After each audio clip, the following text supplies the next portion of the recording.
Okay, I think we are live. It says your audience will be set in a minute. Get ready. So hopefully that means we are ready. Now all of a sudden we're 10 seconds in. Okay. Let me get this thing up. Switch over to the right screen. Bum, bum, bum, bum. I'll do this, and then I'll do this. Hopefully that all works. Okay, hi everybody, my name is Tristan. I am from Lava Dragons, and today I want to show you very quickly a game that I have been enjoying. If you are kind of looking for a Diablo 1-esque game, kind of like I am right now, we have the anniversary event going on, and you know, I just want to go back and play Diablo 1. This game is actually pretty close, except that the art style is completely different, which you can probably see right here. The mechanics are completely different, and pretty much everything else is different except for the setting and kind of some of the atmosphere behind it. Before I get too far into the gameplay, let me give you my list real quick of things that I like. I love that you have adjustable game time. I'll show you that here in just a second. I love that it kind of has that Diablo feel to it, which is great. I like that it has some very, very complex mechanics behind it. So like Diablo 1 was pretty simple. Even Diablo 3 is pretty simple. You click, things explode. In this particular case, you're looking for, you use cards instead of equipment. And like I said, I'll show you that here in just a second. But it does feel a lot more complicated, and I don't know, the mechanics feel deeper than what you'd see, especially as compared to Diablo 1. So that's something else that I really like. I actually really do like the art style. I think it's pretty neat. It looks like this. It's pretty cool. And this is actually the free demo, which is something else that I really like. I really, really like it when game developers will give you access to some sort of demo or a beta weekend or something like that before you spend money on a game, just so you have a chance to try it out and see if you like it or not. And this game is definitely on my list of games to buy. As far as things that I don't like about it, you have very, very limited movement, which causes some problems when you're trying to avoid attacks or when you're trying to escape something. And it does make it a little bit more complicated, and that's kind of a pain. And then also the lack of a map is kind of frustrating as well. So, like I said, that's the things that I like. Those are the things that I don't like. Let's go ahead and get into the game, and you guys can see, if you guys like this or not. So this is the loading screen. We're going to go ahead and click here on Enter Town. In the demo, you only have access to the warrior. There's also a rogue and a sorcerer. This is your main hub. So here's your healer dude. Here's your bard maiden dude. This is the Deckard Cain, and this is the fortune teller. So the way this works, this guy heals you. She helps you with your leveling up. When you level up, then you have to choose between your life and your mana. And if you come talk to her afterwards, you spend a little bit of your gold, and you can get whatever bonus you didn't purchase before. Deckard will help you to identify cards, and he'll also unlock additional card slots, which you can see down here. We'll talk about that in just a second. And then what she does is she lets you upgrade cards, and then you can do some other things as well that we haven't quite gotten into, or at least I haven't, as far as the demo.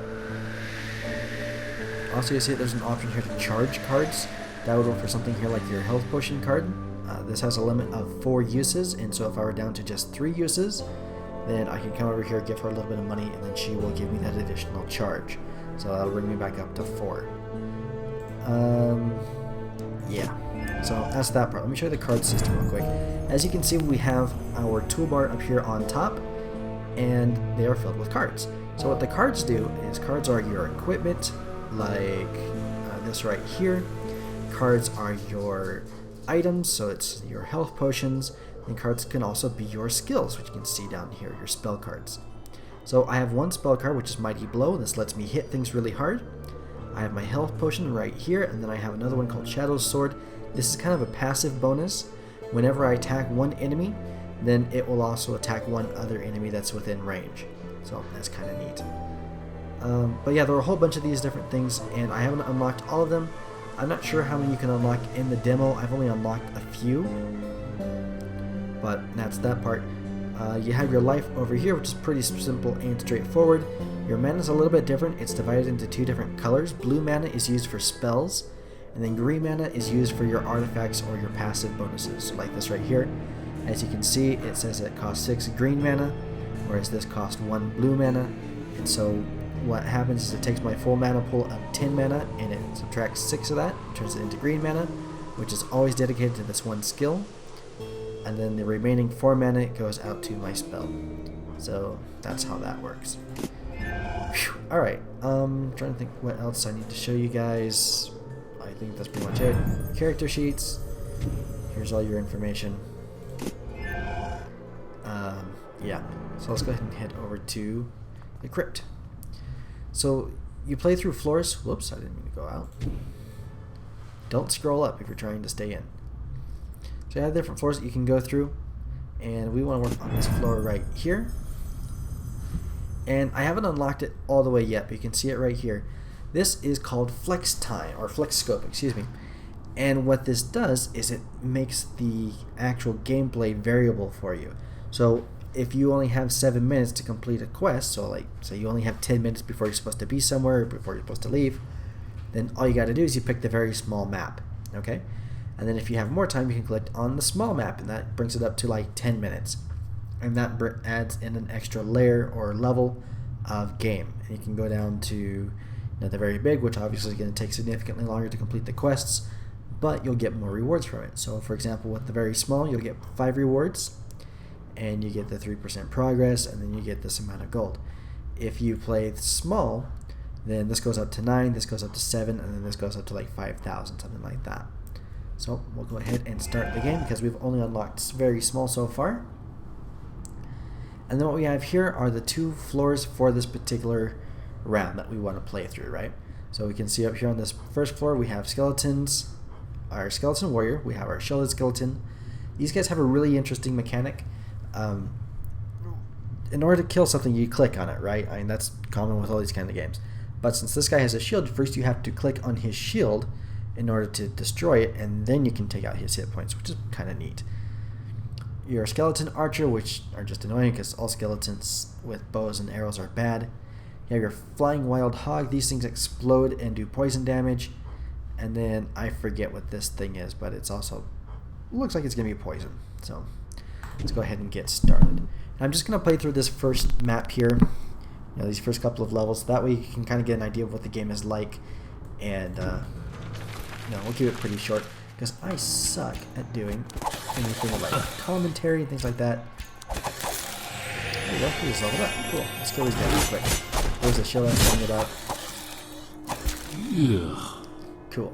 Alright, so when I was talking before about how I wasn't a huge fan of the movement system, this is what I was talking about. You have this path and you cannot leave the path. You can click on anything that's within your area, but that's it. And like I said, it's not too bad. The problem with it that I have is that, if something's going to explode and I need to get away, now if I'm not clicking right, I'm not going to go far enough away. Oops, I meant to tell you about that beforehand. See, if something explodes, I need to be this far back. But if I were closer to it, then it's kind of hard to click on the path. Now, you can actually control the game using your WASD, which is fine. But again, I'm just not a huge fan of the controls. Yeah. So that might just be me, but that's one of my major gripes with the game. Oh, right, the little scroll thing. There are scrolls in the ground. Actually, so I like that. Like that. And what these do is they'll actually give you a permanent boost to your health or to your mana. So the other one brought our mana up to 11, and this one's going to increase our health to 19. Ding! Cool. So you notice the footprints on the ground. When you have completely explored a path, then the footprints turn gold to let you know you've already explored that area. And if you haven't, then they stay that kind of a blackish color. So there's one of those new enemies. He explodes. And we've been poisoned. We've been really poisoned. That's not good. We have a shrine right here though. So you can attack or interact with anything that's within your sight. So if you can see it, and if it's illuminated by your little torch, then you can interact with it.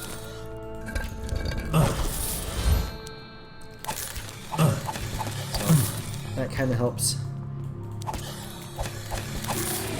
Get away! Click on that. Take out 12 health.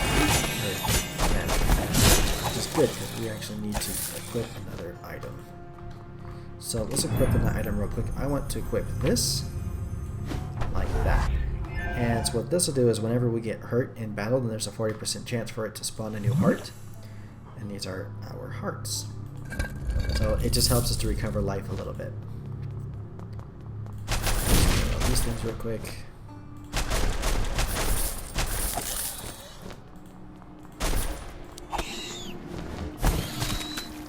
Kind of clear. And the game even tells you when you cleared everything out. So you can see that we've already got the shrine. We still need to get the bookcase, which is actually right up here. And then there's a treasure chest, which we've also already collected. And here's our exit. I'm going to show you something here real quick. Once we finish okay, we have an unidentified card. That means we need to take it back to the sage, who is basically Deckard Cain, and have him identify it for us. Alright, so there's still enemies on the map somewhere. Actually, no, they're right over here.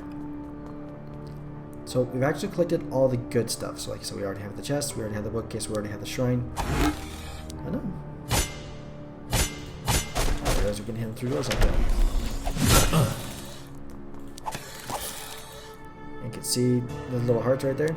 That helps us to not die.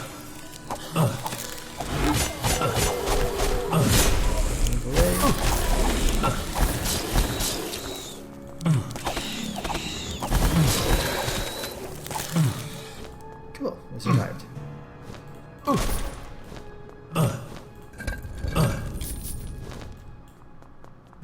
Okay, last enemy.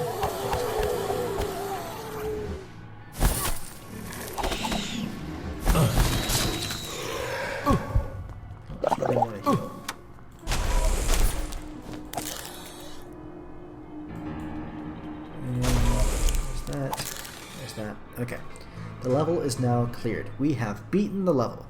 So you'll notice that we have our staircase show up over here. We can now just click on this and it'll automatically take us to the next level, which is good. We like doing that. You can go back to town right now, but we don't want to. We want to finish this first.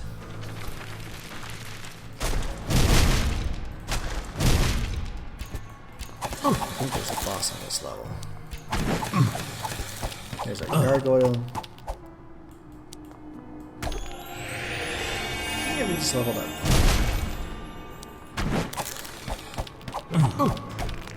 So gargoyles are immune to elemental damage, which isn't a big deal because at this point we aren't doing any elemental damage.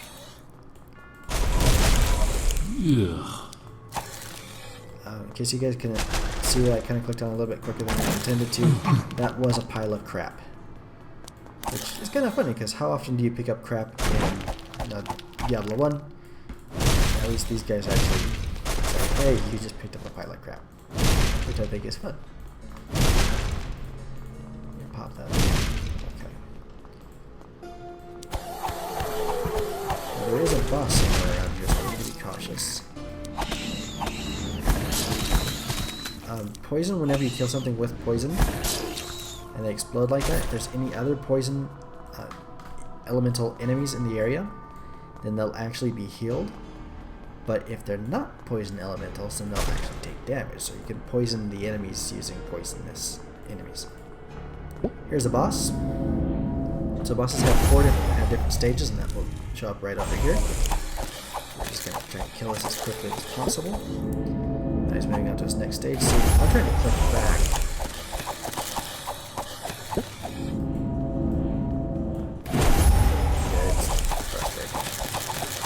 Take this! Cool. Alright. That goes into the cauldron. That's back where the barmaid is in town.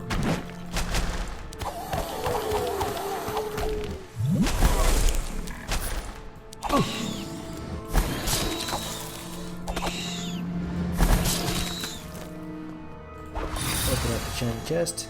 Get some gold. We like gold. Gold is good. Come right over here. Alright. Now we can look at this here on the top and it will tell us what else is still left on the level. It says we have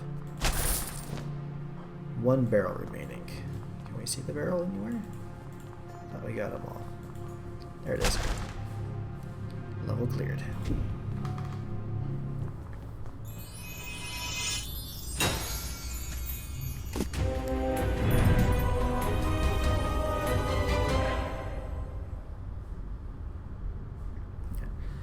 And then you get your bonuses. So Heart of Iron you get if you don't die, Clean Sweep if you clean all the levels, Ruthless Blade if you killed every single last one of the enemies.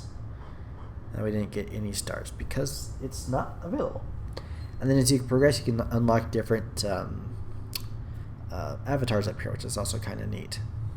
So we'll go ahead and click OK, and then this will give us kind of our to-do list. So we can, return to the healer. We can get stuff back from the barmaid. We can visit the sage. And we can also visit our fortune teller. So we're gonna go ahead and head back. Oh, we also leveled up twice. Excuse me. So the way this works is that you can choose which attribute you want to increase. Do you want to increase your health or do you want to increase your mana? For the most part, you want to increase your mana like that. And the reason why is because of the equipment that we use, the spells that we use, and things like that. We want to be able to afford to use these things when they become available.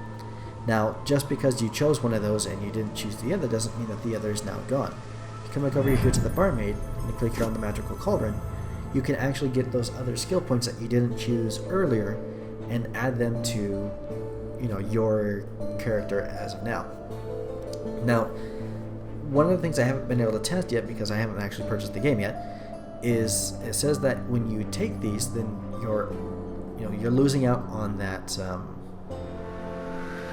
can I say this? As you level up, then you can save those points, and then when you start a new character, then you can automatically start that new character with all these extra points right off the bat. So if you want to twink something, then that's the way to go. We are not going to do that because we don't have the gold for it. We are going to identify our card though. And it is the mana. So by equipping this thing, now we're going to recover mana over time, which is cool. And we can unlock a new card slot. So, and then she can charge cards. So you can see right now we only have 3 potions left. If we do this, now we have 4 potions. We don't have anything to upgrade quite yet, so we'll close that. And then what I would like to do is, since I never actually used that skill, I'm going to replace it like that. So now I have 3 passives up. This is going to restore additional mana, which actually I don't have any reason for that, so I put this in its place. I can't, I need another mana. Alright, well, we'll come back to that. Let's see if I can find something else. I guess I'll go ahead and leave that in there for now. So anyways, you can do that. Here's where you can upgrade the cards, but again, you have to have the materials to do that. You'll find those in deeper levels and as you progress through the game. Not something we're going to be doing right now. Let's go ahead and do this.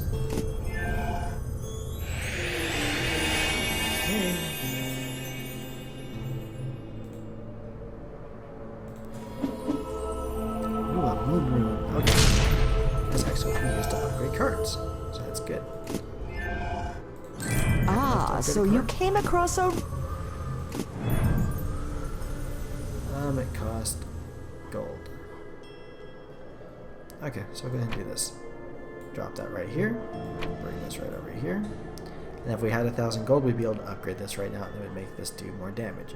So we could see it would go up to 4 hearts worth of damage. It would have a 50% chance to stun, and its cost goes up a little bit. So, like I said, we're not able to do that right now, but you would be able to do that as you progress through the game. So yeah, like I said, this is Book of Demons. It's actually a pretty fun game. I've really been enjoying my time with it. The demo takes about 2 hours-ish, depending on the size of map that you decide that you want to go through. So it can be significantly longer than that. It can be significantly shorter. There are a lot of levels. So you can see right here, there's a lot. And it goes all the way down to there.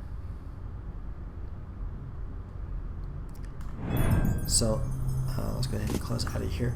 Now the other thing that I think is pretty interesting about this is if we go back, then this actually talks about, during the opening sequence, 7 different books, right? And so we can actually see right here is our Book of Demons, but there are still 6 other books over here, and we don't know what exactly those things are. I don't know if there's going to be DLC, I don't know if they're going to be expansion or sequels or whatever, but it could be interesting. If you click over here on your profile, your awards, then you can see your achievements right here. And here's Book of Demons, and then like I said, there are 6 other categories here that we haven't been able to open yet. So I assume these are going to be the other books. But that is, again, like I said, Book of Demons. I've really enjoyed my time with it so far, and I think that if you guys are kind of going through the same withdrawal right now that I am for Diablo 1, this just might scratch that itch for you. It is currently available on Steam. It's still in early access, and it's $20. So go pick it up if you like, and I will see you guys in game as soon as I get it, because I think this is definitely a game that I'm going to be playing. Anyways, like I said, my name is Tristan. See you guys next time. Bye bye.